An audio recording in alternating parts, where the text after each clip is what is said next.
ನಮಸ್ಕಾರ ಎಲ್ಲ ದೊಡ್ಡ ಮಂದಿ ಮೊದಲ ಲೈಕ್ ಮಾಡ್ರಿ ವಿಡಿಯೋ ಕಮೆಂಟ್ ಮಾಡ್ರಿ ವಿಡಿಯೋ ಮುಗಿಯನ ಶೇರ್ ಮಾಡ್ರಿ ಮತ್ತೆ ಹೊಸದಾಗಿ ನಾನು ಯೂಟ್ಯೂಬ್ ಚಾನಲ್ ಯಾರು ನೋಡಾತ್ರಿ ಚಾನಲ್ ಸಬ್ಸ್ಕ್ರೈಬ್ ಮಾಡ್ರಿ ಅದಕ್ಕೇನು ರೊಕ್ಕ ಇಟ್ಟಿಲ್ಲ ಅಂತ ಪದ್ಧತಿ ಇಲ್ಲ ನಮ್ಮ ಕಡೆ ಆ ಚಾನಲ್ ಸಬ್ಸ್ಕ್ರೈಬ್ ಮಾಡ್ರಿ ಸರ ಡಾಂಗಳು ರೌಡಿಗಳು ಬಂದ್ರೆ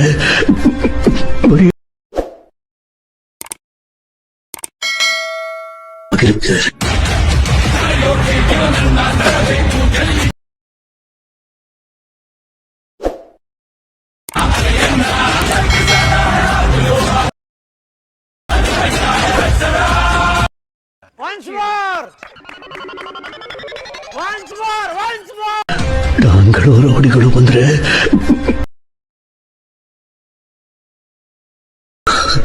ಭಯಂಕರವಾಗಿರುತ್ತೆ.